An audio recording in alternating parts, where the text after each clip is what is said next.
मराठा आरक्षणाच्या अध्यादेशाविरोधात कोर्टात जाणार असल्याचा इशारा गुणरत्न सदावर्ते यांनी दिलाय। कायद्यानुसार हे आरक्षण टिकणार नाही असंही ते म्हणाले। संपूर्ण व्हिडिओ पाहण्या अगोदर चॅनलवर नवीन असाल तर एबीडी मराठीला सबस्क्राइब करा आणि बेल आयकॉनवर क्लिक करून नोटिफिकेशन्स मिळवा। हे सोयरे आणि ब्लड रिलेटिव्ह याच्यात काय फरक आहे? ब्लड रिलेटिव्ह असेल तरच सगळा सोयरा असते। त्याच्या 7 सारखे गुन्हे वापस घेऊ शकतात का? मला सांगा, 307 सारख्या गुन्ह्याला रिपोर्ट फाईल केला जाऊ शकतो का?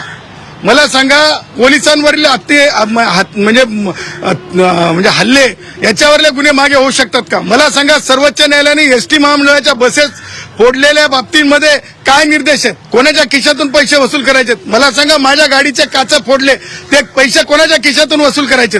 हे सगळे पैसे जो माणूस आंदोलनाची घोषणा करतो, जो माणूस आंदोलनामध्ये सहभागी होतो, ह्या सगळ्यांकडून वसूल करायचे। मला नाही वाटत की त्याच्यातले कोणते गुन्हे वापस होऊ शकतात।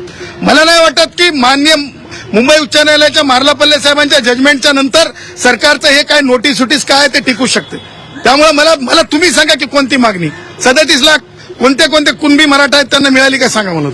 अहो, सोमवार येऊ द्या, लोकांना आपापल्या घरी जाऊ द्या, शांत चित्तानं सोमवारची वाट बघा।